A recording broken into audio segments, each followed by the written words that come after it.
Segunda nota, la segunda charla, entrevista del día, en este caso para hablar sobre un festival, el Festival de Cine Versátil, que en este caso además tiene un lema que es Triángulo Rosa, y para eso vamos a hablar con su director, José Alirio Peña.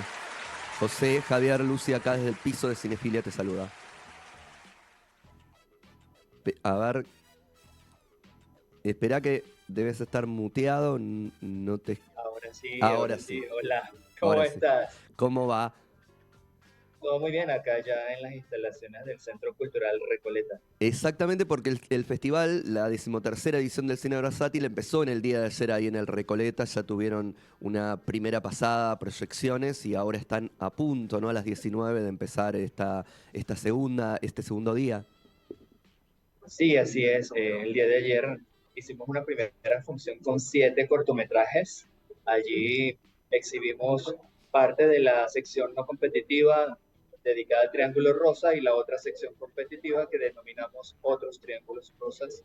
El día de hoy tenemos la exhibición del largometraje documental El Triángulo Rosa y la cura nazi para la homosexualidad, dirigido por Esteban Casper y Nacho Steinberg. Y tenemos también un poco de música para amenizar.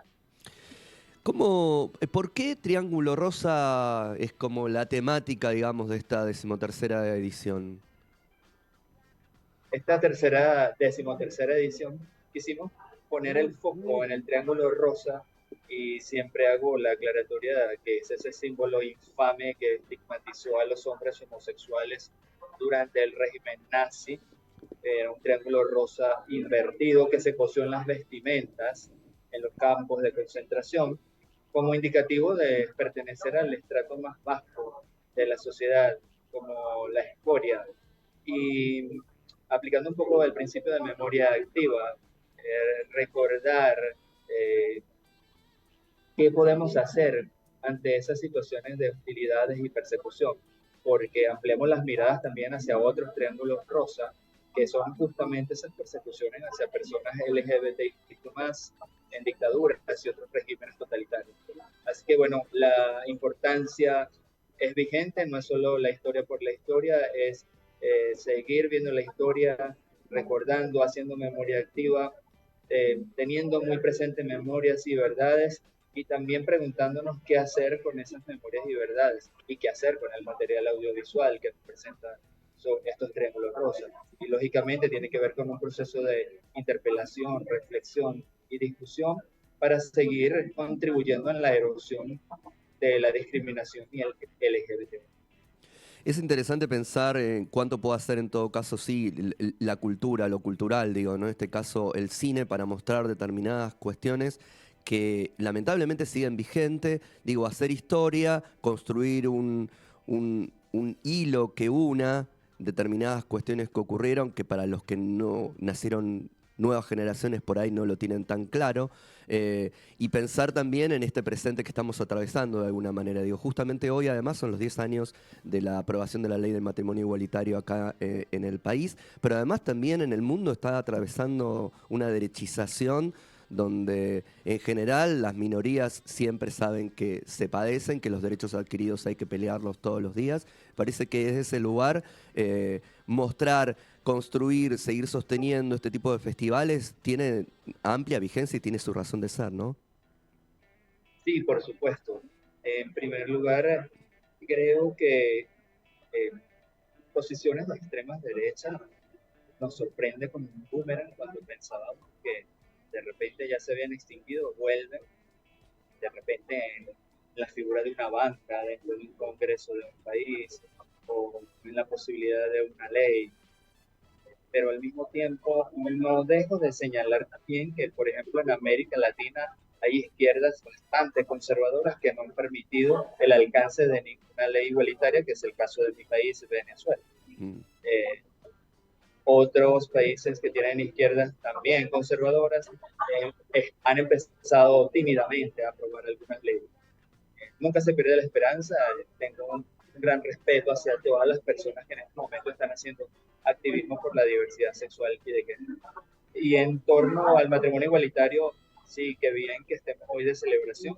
Justamente yo me casé acá en la Argentina con un argentino. Yo creo que mayor regalo que ese no me pudo dar la Argentina y por eso amo a Argentina. José, ¿cómo fue la curaduría, armar estas proyecciones, los materiales que conforman esta 13ª edición del Cine Versátil? Nosotros tuvimos una convocatoria abierta durante 10 meses. En esos 10 meses, en los primeros momentos no recibíamos material y luego me di cuenta que era lógico porque es una temática muy específica. Claro. Luego empezaron a llegar los materiales y ahí ya empezamos a clasificar de acuerdo a los criterios de calidad y a las narrativas planteadas.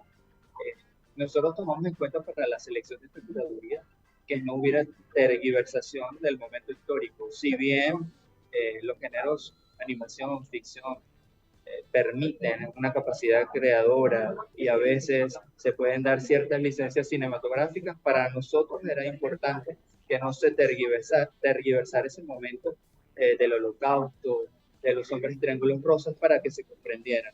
Porque curiosamente nos hemos dado cuenta que muchas personas nos preguntan, ¿y qué es triángulo rosa?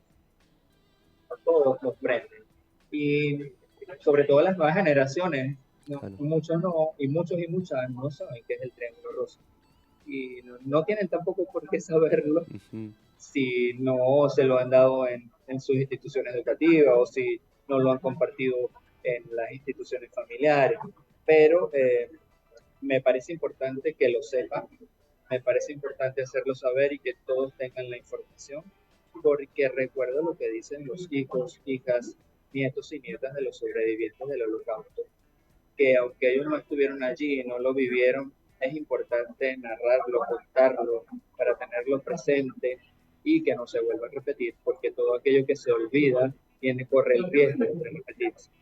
Totalmente, por eso me parece tan importante lo que pueden hacer, en este caso los cortos, los largos, contando determinadas cuestiones, para que se pueda por lo menos visibilizar. Digo, además en un tema en que en general no se visibiliza demasiado, además le agregamos el paso del tiempo, la idea de naturalizar determinadas cosas como si hubiesen estado siempre. Por eso también ahí, ¿no? Una línea genealógica para unir cuestiones de que no nacieron hoy, sino que hay muchos que han luchado para conseguir algunas de las cosas de las que hoy podemos gozar. Sí, es así. Por cierto, iba a hacer aclaratoria, disculpa que robé la cara en determinado momento, pero es que hubo un ruido aquí. Todo bien, no hay ningún problema. Sabemos que la tecnología tiene estas cosas. A veces se pueden meter ruidos, sonidos y demás, así que está todo bien. Sí, sobre lo que comentabas, fíjate que me sorprende cómo hay muchísimo machismo naturalizado y de repente uno lo ve en actores, en actrices. Y voy a poner un ejemplo. Hay una película que en mi país recibió el premio Goya, y es una película LGBTI, y el protagonista de esa película hace poco en Instagram hizo unos comentarios como que él no le representa las marchas del orgullo, lo que es la caricaturización. Y yo ahí en ese momento dije, me preguntaba, ¿realmente cuando hizo la película tenían claro qué es el concepto de diversidad? Y creo que no lo tenía muy claro y no lo sigue teniendo claro, porque la diversidad es la aceptación y respeto de todas las formas de ser y no la anulación. Es como si hubiera un solo tipo de ser gay o una forma de ser Mm. LGBT especial por encima de otro, y no es así. Todas son formas de ser y válidas en el terreno de la diversidad, y luego a esa diversidad le tenemos que agregar la equidad y la inclusión, porque muchas veces solamente pregonar diversidad por diversidad, pero olvidarnos de la equidad y la inclusión es como que un trabajo al vacío. Y uno se da cuenta que las personas están incluidas cuando realmente son capaces de decir, soy protagonista de, o somos protagonistas de. Exactamente. Me parece interesante, yo tuve la posibilidad de ver algunos de los cortos que forman parte, digo, donde históricamente se piensa en una Berlín de los 20, de los 30, donde aparece Himmler, donde aparece la posibilidad de el mundo trans en un punto y ahí también, al mismo tiempo que está ocurriendo eso, está apareciendo ese huevo de la serpiente de lo que es el nazismo. Digo, las dos cosas casi a la par, pareciera que obviamente una permitió que la otra, entonces tenga más fuerza. Hay algo ahí que los termina uniendo en un corto de animación que es parte de cine versátil y otra con un blanco y negro y con una potencia muy fuerte, el de... el italiano sobre las dos personas que se encuentran en el tren de refugiados hacia Sonderkommando. exactamente. También muy, digo, tiene que ver con esa historia, pero también tiene que ver con cosas que vuelven a repetirse, quizás no obviamente así, pero estas cuestiones de los poderes en algún punto pisando y avasallando derechos de otros por sentirse que nada, que son como minoría, ¿no? Sí, ese corto que nombra, el de animación, que es Mariposas en Berlín, fue el corto con el cual abrimos el día de ayer. Es un corto que tiene un detalle curioso y significativo y es que cerró un contrato con Amazon Prime, así que estoy súper agradecido que la directora Mónica Manganelli nos haya permitido tener este corto en el festival y va a estar online el día de mañana 16 y el día 17 a través de la plataforma wowstreaming.com. En este corto, como bien comentabas, aparece el médico Magnus Hirschfeld, que entre otras cosas también aparece en otra película, en diferente a los demás, que es una película como un clásico de las películas LGBT. Magnus Hirschfeld es muy adelantado para su época, Sí, tiene muy claro lo que es ser una persona trans y aboga por las personas trans. Lamentablemente con el ascenso del régimen nazi, pues todo se va al olvido, todos los libros son quemados, es vandalizado el Instituto de Diversidad Sexual y se descontinúa pues todos los estudios y los avances que se habían logrado en materia de diversidad sexual y de género. Y sobre Sonderkommando, esa historia es bastante curiosa porque justamente un Sonderkommando es una persona escogida de entre los ujú, prisioneros para que ayude a, a hacer represalias ujú. a los demás. Y es justamente eso, ¿no? Es como amas si quieres a las personas, no eres una persona con ningún tipo de malicia ni de maldad, y de repente te toca hacer ese rol, y mucho más a la distancia de una persona que conociste y Ujú. que te agradó. Exactamente. Es esa idea de tomar desde los mismos para que entre los mismos se peguen, quede uno, digo, lo que es el poder de alguna forma. No tengo que mover nada, sino conseguir que alguno de ustedes además esté en contra de los propios, de alguna forma. Digo, eso ya lo ha escrito obviamente Primo Levi en sus libros. Y también recuerdo hace poco se estrenó en Netflix una película que se llama El Dorado, de la que hablé acá también en Cinefilia, todo lo que odian los nazis, que justo también desde la documentación, con algunas cuestiones ficcionalizadas, trae también todo lo que significó el Berlín de los 20, de los 30, con la diversidad sexual, con la libertad sexual y además el ascenso del nazismo. O sea, temas que siguen estando, pero súper presentes. Era interesante decir esto que ya empezaste a comentar. Hoy en el Centro Cultural Recoleta, a partir de las 19, hay proyecciones, pero mañana se va a poder ver online material, ¿verdad? Mañana y pasado también. Sí, mañana domingo 16 y lunes 17 van a estar disponibles los 10 cortometrajes que seleccionamos de las dos secciones no competitivas a través de la plataforma wowstreaming.com. Esto a partir desde las 00 y completamente gratuito. No tienen que esperar un horario específico, sino simplemente cuando tengan el momento y la disposición, acceden a la página y lo ven en el orden que quieran, además, y escogen los cortos que quieran ver también. Yo les sugiero ver los 10, por supuesto, pero por la dinámica y los tiempos de cada uno y de cada una, pues pueden ver el que guste.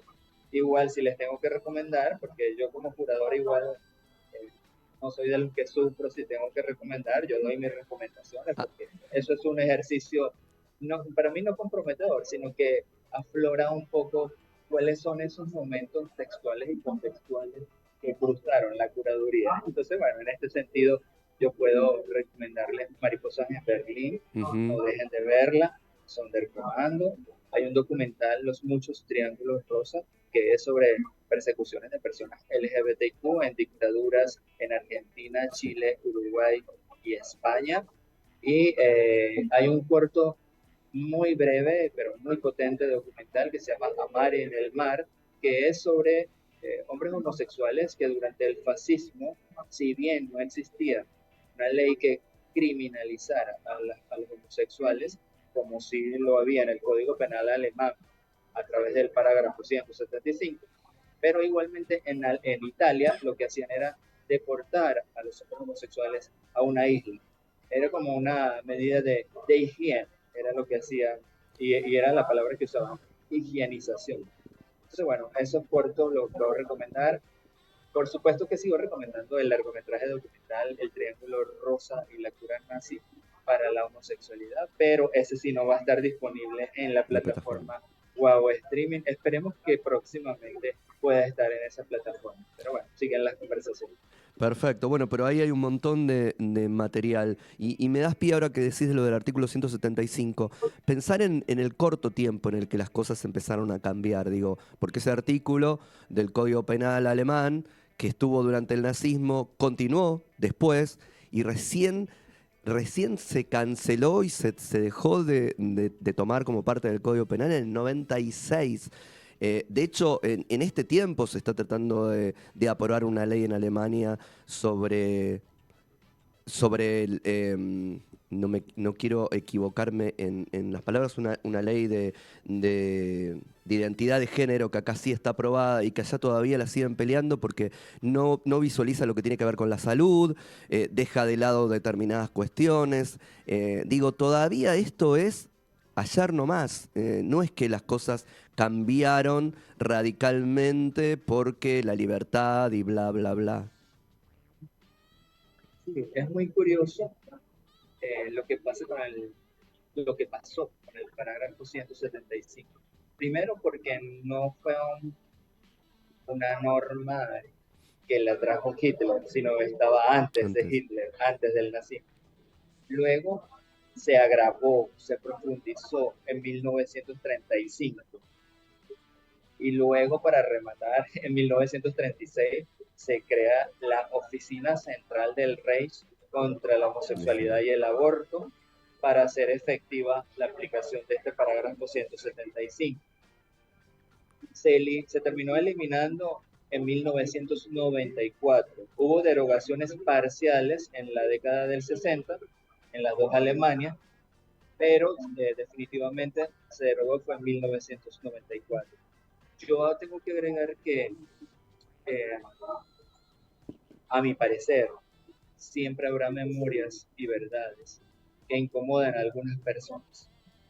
Y es nuestra labor, la labor de las personas activistas por los derechos humanos, la diversidad sexual y de género, mantener vivas estas memorias y verdades y justicias también, Mm, porque yo siento particularmente que no se hizo la justicia que merecían los hombres del Triángulo Rosa. mm.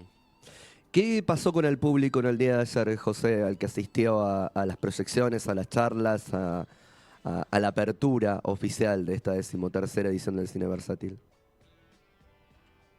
El público tenía una reacción de muy buena en la calidad de lo visto, excelente, nos encantó y al mismo tiempo decía, pero no deja de ser muy duro.